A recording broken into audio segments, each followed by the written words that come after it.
Hello, this is Shar from The Real Kitchen for Real People. Today we're going to feature Jules Checkerboard Cake. This was my mom, and she was the jewel of homemade cakes.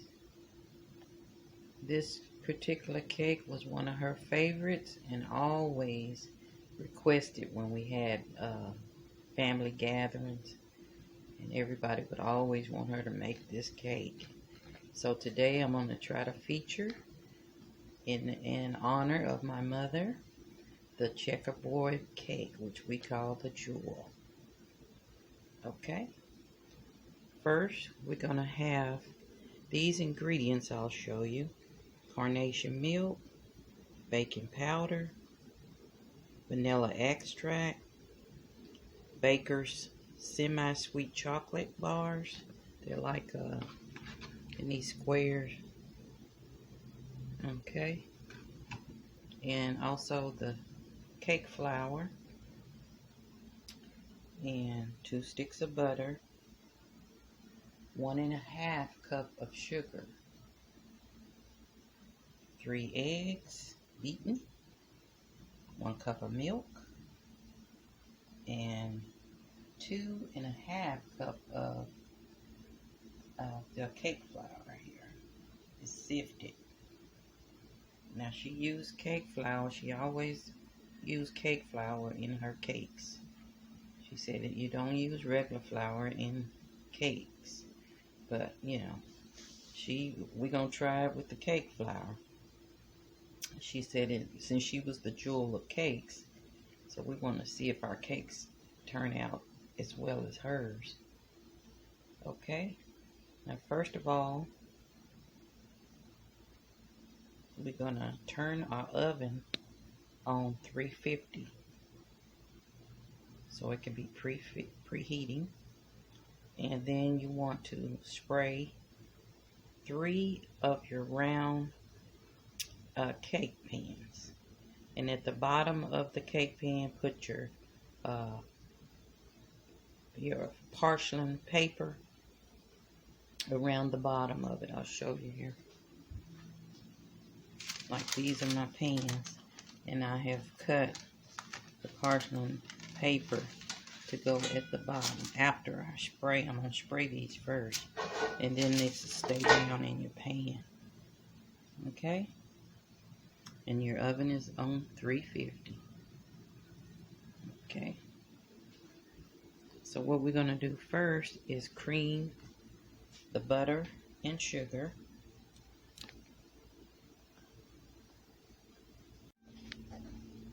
Okay, here in this bowl would be the 1.5 cup of sugar and 2 sticks of butter.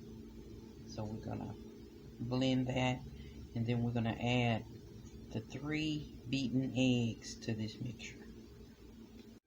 I blended the 2 sticks of butter and 1.5 cup of sugar. Now I'm gonna add my 3 beaten eggs. Okay, this is what your mixture will look like after you added your 3 eggs. You want to make sure you blend it real good until it's fluffy. So you want your texture to be real fluffy. Next, we're going to fold in our flour. We have 2.5 cups of cake flour. And in here, I've mixed the 1 teaspoon of baking powder into this mixture here. So this is 2.5 cups of sifted cake flour and 1 teaspoon of baking powder. So I'm gonna stir that into my butter mixture. See how that looks? You're gonna gradually add your flour and fold it into your butter mixture. So that means you're stirring it in a little bit at a time. Not with your blender, but stir it. Okay, now I've folded my flour into my butter mixture. Boy, am I tired. Whew. But that's the way the recipe goes. So I'm trying to do it exactly like my mom so it can taste like hers. So now what I want to do is add a teaspoon of vanilla extract, and 1 cup of carnation milk. So I'm going to also stir that in, and I'll show you what that consistency looks like. Now here is the batter after the milk and vanilla, and I tell you what, it's working out. And I really appreciate my mom putting this much love into this cake for our family, and it will always be a treasure. So now what I'm going to do is take one of my cake pans, and I'm going to put this divider inside the cake pan. You can order these online, but the unique thing about this tool, back in those days, long time ago when my mom started making them, I don't know where she came up with this idea, but my grandfather made her an instrument like this to put in her cake. He made his out of aluminum, and that's the first time I had seen it. And she used that aluminum tool for years and years until it just couldn't use it no more. But wish she had gotten some kind of patent on it back in those days. But here is the new tool. So it's a plastic. You can order it online, and it's called the Checkerboard Cake pan tool. And so what you do is you just stick this into the pan like that. Okay. Scoop that back out the way. And you have it in your pan. And then I'll show you how you put the batter in there. Okay, before you put this batter into this pan, we're going to put a little of this batter in another bowl and combine it with 2 melted semi-sweet chocolate squares. So you can either microwave those 2 squares to get them soft, and then put them in this bowl, your other bowl, and then we're going to add not quite a half, probably maybe 1/3 of this into that chocolate bar bowl, which I'm going to put mine in this other bowl. Now here's my melted semi-sweet bars. I get the ones that's made by Baker. And so what I did was just add maybe like a teaspoon of water in a saucepan and the 2 bars, and turn your heat it up on the stove on low so it won't scorch, and let it melt. Now I'm going to add this to my batter that I halved in the other bowl. Okay, I added the chocolate. Now I'm going to stir it in. Okay, you see now I have a chocolate batter and a vanilla batter. Now I'm going to add these. It's a trick to this, so I'm hoping I get this right. This is your pan, your first pan, and make sure these are snapped into the sides real good so you have an even. You don't want it to come up. Not at this moment, you don't. Okay, so what I'm going to do is put chocolate here, vanilla in this circle, and chocolate in that circle. So you don't have to put a whole lot, just maybe till it's halfway up here like this, around the sides, just a little. So it'll be chocolate around all the way, vanilla, and chocolate. And you're going to do 2 of them like this with the chocolate outside. And then your last one will be the opposite. It'll be vanilla on the outside, chocolate, and vanilla. So you'll have only one of those. Your last one will be the one with the vanilla on the outskirts and on the middle. Okay, so I'm going to start with the chocolate. Okay, this is where I put the chocolate around the outside and the inside. And I just used the tablespoon and scooped it into the outside, just like 1, 2, 3 scoops, and then go around, continue that all the way around. Then you want to kind of shake it around a little bit,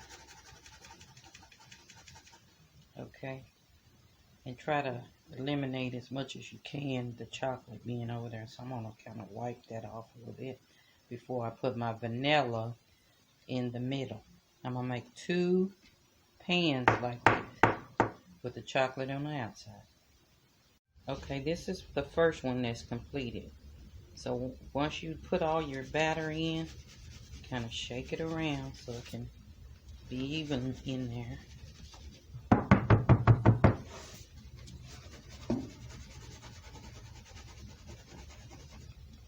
And then I'm going to do my second chocolate around. Do it the same way. Okay, when you get ready to, when you finish with your first one, you're going to snap these. And they have to be snapped together. And you're going to lift that straight up. Try not to shake your batter anymore after this. You're going to lift those sides up so they won't run together. So that's what I'm going to do with this one. So I can use the same tool on the next one. Once you've taken that out, it'll look like this. So once you take that tool out, then wash it down, and we're going to place it in another cake pan. Okay, here are the 3 layers. This was my last layer with the white around the outside and white in the middle. And so now I'm getting ready to put them in the oven, bake them on 350, and then you just check them probably in about 20 minutes, 15 to 20 minutes depending on your oven.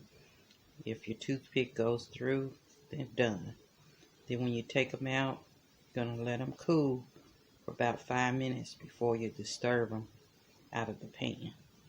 So I'll be back. Okay, the cakes are done. I'm going to let them sit for about 5 minutes before I take them out. And in the meantime, I'm going to prepare my frosting, chocolate frosting. Isn't those beautiful? Okay, for the frosting in here, I have 2 cubes of semi-sweet chocolate, and I have 6 tablespoons of butter, a teaspoon of vanilla, and 4 tablespoons of milk. And I'm just going to heat this up in the microwave and loosen up this chocolate. And then I will add my powdered sugar. Just stir it in until you get the consistency you want. So let me put this in the microwave and I'll be back. Okay, here's my melted chocolate with the butter in it. And so I'm going to mix that up real good.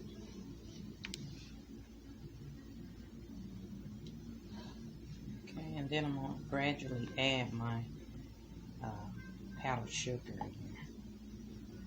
I'm not sure how much. I think it's about 2 cups you add, but we'll see. Okay, this is my icing, and then it was about 2 cups I added to get to this consistency is what I want. Okay, you might have to add a little more, maybe a half, 2.5 cups.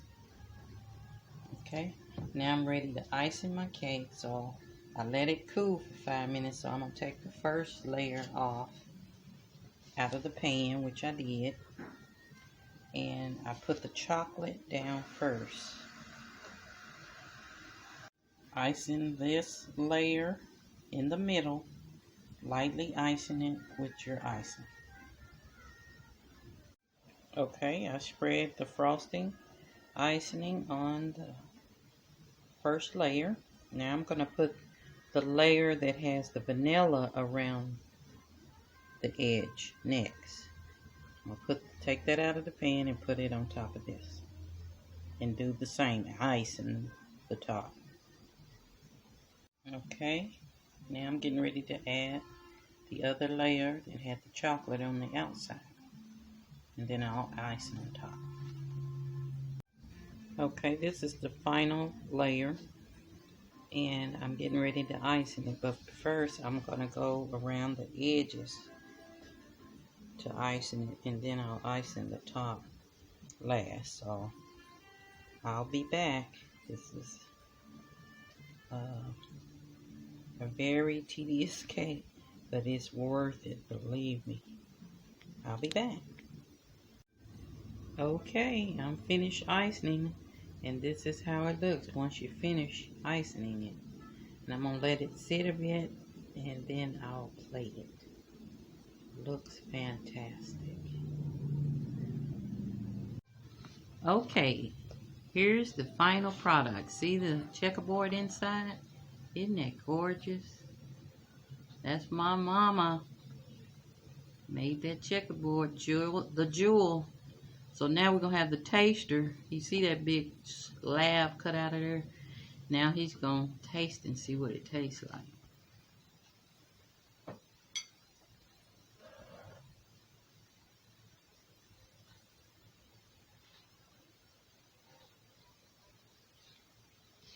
Delicious.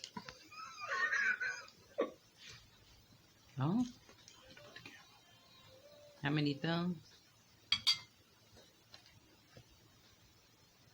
All right, all right.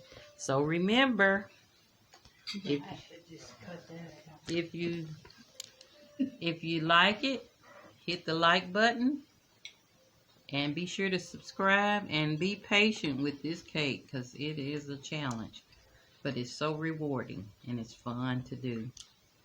So talk to you later. And it tastes good too. Love, love.